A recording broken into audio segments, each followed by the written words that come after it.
G'day guys, hang on, let's make sure this is all done. Randwick preview to back up the Everest preview I've already done, so we'll leave that out. If you want a full look at the Everest, it's in a different file that I should be able to see. I'll send it out as well and make sure it's in the email. Okay, first of all, talk about the track. So it looks like it's going to be near a bog. Heavy 8, heavy 9, soft 7 at absolute best. Rather than the true position, we're talking, and a bit of wind too to throw that in. So hopefully, I think just off speed with cover's ideal. You don't want to have to make a long and wide run there, I wouldn't imagine. It could be down the outside, the way the wind sort of looks like it's going to come from. Could hurt those horses on the fence, but we'll be playing it by ear. I'd say they'll use plenty of the track. Just hoping it's not inside on fire, which I doubt it will be. I think the track's pretty well worn evenly, but obviously keeping a close eye on that pattern as the day goes on. First race of the day is for the 2-year-olds. Very difficult to work this race out. I found it, I marked it $7.50 the field. Anahid favourite. Its trials were pretty solid. As you can see, sort of $9, $9, $9, $9, $12, $12, 13, and then 50 to 1 the bottom one. It's the only horse I could sort of mark outside. Most of these, the rest of them all look like they've got a pretty solid chance. Deviate looks the value. $17 looks over the odds for it to my eye. No real other excitement in the race. Just a dead set lottery for mine. I thought probably Speedy Com is going to lead him up and give a sight, but I'm not sure how strong it's going to be at the end of the race. And then we've got Disruptor, that's trial just okay for mine. I don't like a 2-year-old having 3 trials prior to racing. I don't think that's a great sign. I don't think gate 1 is going to be too ideal. I probably want to risk it. I don't mind Zushak. I don't mind that it's drawn wide. I think Anahid looks like it improved a lot from its first to second trial, where just put in a few rough steps. But overall, I've really got no idea, and it's probably just a pointer to see how the track's playing, even though it's going to be difficult to decipher because we really don't know the level of ability these horses have. So it makes it difficult to try and work out what the pattern's doing off these races. Race 2. What have I done here? Long sheets. Probably makes life difficult. Race 2, the Highway. Another tough race. Mediterranean looks very short around the $6 mark. He's probably ready to go now. Wasn't bad last start and he's well prepared. Saxon Rock, 42 days between runs. Wet's okay and it's certainly a positive. I think it has to run well. It looks over the odds, $12. Lawan's just a horse that tends to find more dead ends than any horse I've ever seen and can improve significantly. Arugula will roll forward, racing very well, very fit, hard to knock it. My Blue Jeans should be ready, but doesn't look to be going as well as it can. Bart's 112 days between runs, has speed and not completely hopeless, but $31 seems about right considering it's 112 days off. Valaro's a horse that's interesting. I don't think it's ideally suited second up on the heavy 14, but it's it probably got the most upside of this race and does look like it should run well. Just not sure where it gets to from the gate. Jumped pretty poorly first up. If it does that again, it could have to give them a big break. I don't like Majestic Padrille. Tristan the Angels can be ready now. Not sure how it goes on a wet track and will get back. Makes life difficult. Freak's first up from a long spell. Menangatang's just a no. Arve's a horse with very good ability. The rider's just an absolute nightmare. Lips and Lashes has formed pretty good, has pace, and I'm sure it runs well. Hang on. Look what marker we got these. And Think Like a Fox is very, very short. Can't really work that one out. I've got it marked much longer. And the other two are no's. So it's a race I think Saxton Rocks over the odds, $12. Arugula will run well, 13. Valaro should run well, but about its right price. Arve's dangerous, but the rider, Lips and Lashes, looks the other value at $21. If I was having a play, probably a tiny go on Saxon Rock and Lips and Lashes. in race 2. Race 3 probably looks the first potential betting race for me. Cristobal comes up favourite, $3.30. That seems very short. Madame Rouge is the horse I want to give another chance to now that it's drawn an outside gate again and back in distance. I'm So Sweet, sorry, it's $9.50. I've got it marked nearly half that. I'm So Sweet did well to chase down the leader last start when finding the right part of the track.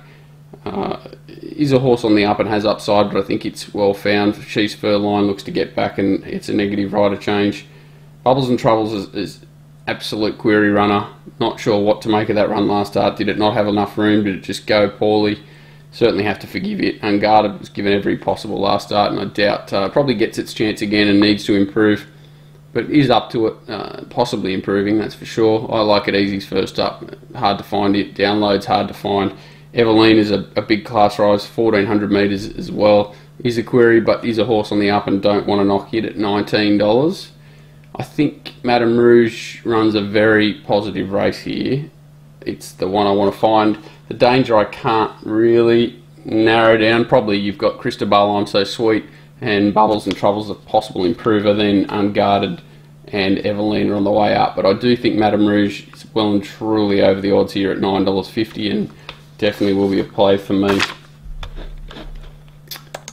Lovely horse. Race 4, already scratched 4, 5, 8, 12, 14. I don't think I've taken them out of my markets yet, but 4, 5, 8, 12, 14, 4.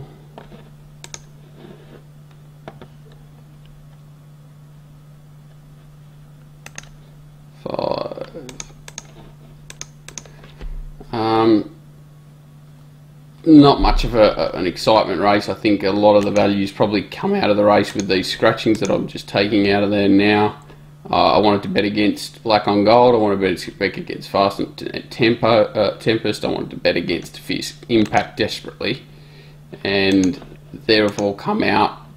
Chaotic was the one to beat, and it was about $5. It's now still the one to beat and $3.20. So take what you will from that. Probably the smaller field does suit a little bit more as it had the wide gate. Stampede's an interesting horse first up, certainly can improve. Who else have we got left in the field? Goodfellas, obviously hard fit. This is maybe a bridge too far into its preparation. Doesn't look to get its own way. There's a few leaders. I really do think Chaotic's the one to beat. And I do think the value is probably Sons of John and Test of Shadow with that solid tempo on paper looking pretty much assured. But Chaotic, clearly the horse to beat. Betting will be interesting. I probably want to bet around Stampede and Goodfella, all too hoying, who look the on paces. But, you know, the pattern may suit them as well. Tricky race, but Chaotic the one to beat. No real value. Race 5, the Kosciuszko. Really think Don't Give a Damn lines up extremely well here. Think it rolls forward. Not a whole lot of speed in the race for such a big field. You got the Monstar obviously heading forward with Don't Give a Damn fuel. Also Hazy's interesting with the young girl aboard. Could get a bit excited. Zaron's obviously not going to make the field, you wouldn't imagine. But Don't Give a Damn rolls forward into that forward position and really is the one to beat for mine. Victorium's first up from a spell, obviously trialling extremely well, but 168 days first up on this surface is a query. Probably looks to get midfield at best, which is probably not a bad result. Very, very talented type that does look hard to beat. The Monstar runs honestly. Sharp Hustler gets well out of its ground. After all, that's a horse that's just always running well. Suited this grade and certainly a knockout hope down the middle. I think 750 is probably a touch short, but about its right price, probably very close. Bell Flyers a knockout chance at best, 25 to 1. Don't want to knock it. Don't like Sun Craze. Not that keen on Snits. Ruthless Agent, no fuel. Rough over big odds. Awesome Pluck's the knockout for mine. A real wild card. The problem is 237 days off. But the wet certainly does help. It really brings him into it if his fitness levels are up, and they do look up. Like he's trialled quite well. over 1,000 metres. That's not too bad a sign for a 1,200 metre first up assignment. I really do think Don't Give a Damn's extremely hard to beat here. Victorium's the best horse. If it's fit, it probably wins. Awesome Pluck, the knockout at $17. After all that, the Monster, Bellfly next best, but it's I think it's a Don't Give a Damn, nearly a bet, probably just into short enough now, but we'll have a look at what sort of happens in the morning. Sydney Stakes race 6, the backup for the Everest. Already scratchings of Kaepernick. Osborne Balls gets into the Everest. Dalcello and Performer come out. Interesting race. Jungle Edge looks extremely hard to beat for me. It changed to race 6. It rolls forward from an inside draw and just gives a big sight. There's not a lot of pressure, I don't think. You got sort of Music Magnate doesn't want to go too hard. Dothraki certainly doesn't. And then we're sort of talking Piorata. I think Jungle Edge dominates and fine and is extremely hard to beat here. Clearly Innocent's obviously a horse that appreciates soft going first up from a spell. Where does it get to from the gate? Probably a long way back. The pattern will be decisive into how it goes. The other horse I didn't mind in the race was this horse Kimono. Thought it went very well in Melbourne last start against a really slow tempo and can improve significantly. Sprite ran well first up, 1,000 to 1,200 is not something I like, but this horse is probably not too bad. Sold for Songs, the absolute knockout down the bottom at 40 to 50 to 1. Forgiving its last couple of starts, I talked to the trainer and he said it's had a few chiropractic issues that have been solved since, so he's one that can improve significantly. She sold for Song. Want to be against Tactical Advantage from the inside draw, well up in grade, and Piorata's got a class edge on these, but where does it get to from the gate? Obviously the blinkers are reapplied, but it drops from 1,600 to 1,200 metres. Can't say no, but don't want to be on board. I really think Jungle Edge runs a positive race here, possibly saving on the Kimono. Talked about the Everest. If you just want to know my numbers, it's Shoals from In Her Time, Vega Magic, probably my top 3.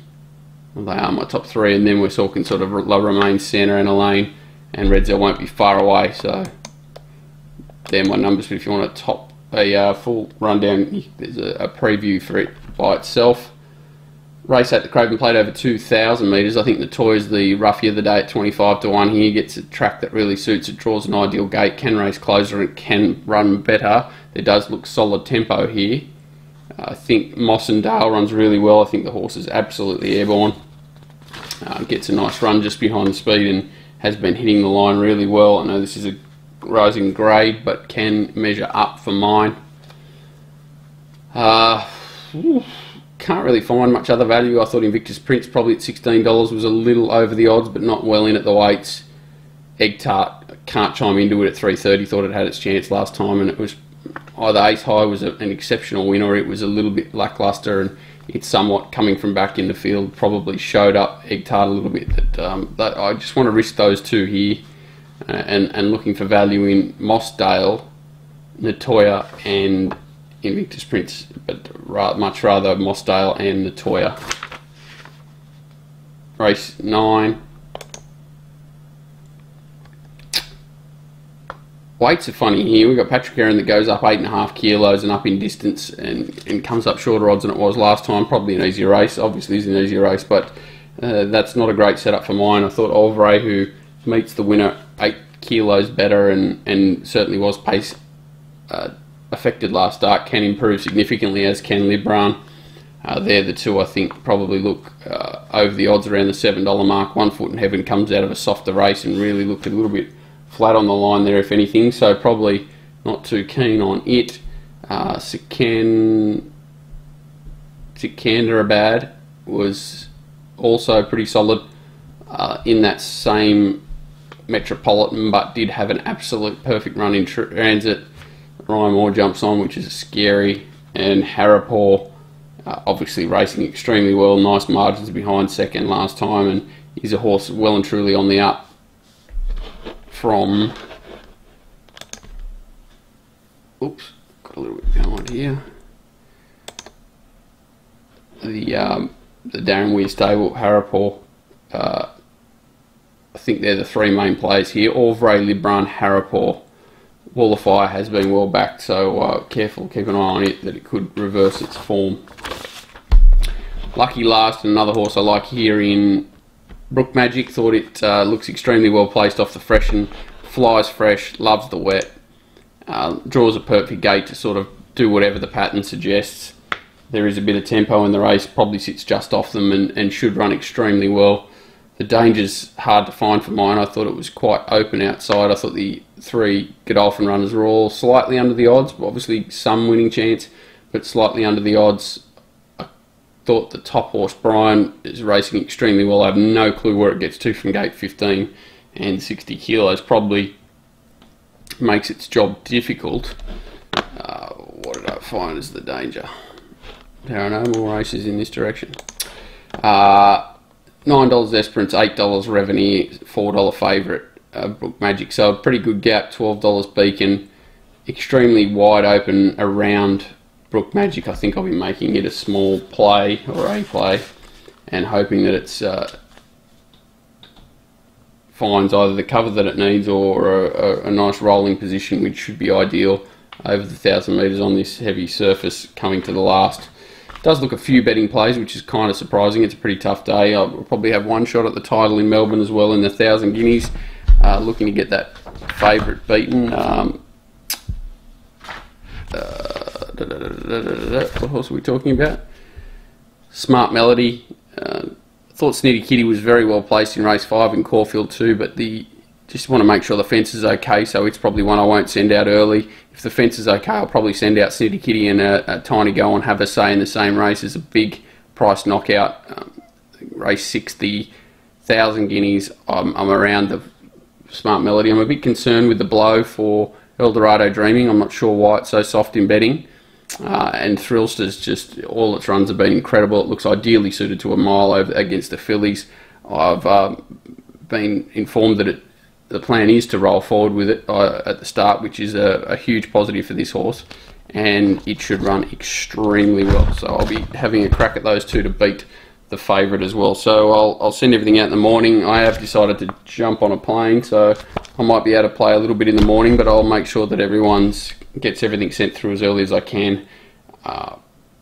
Hopefully we have a bit of luck after some lean luck in the last week or so. Thanks, guys.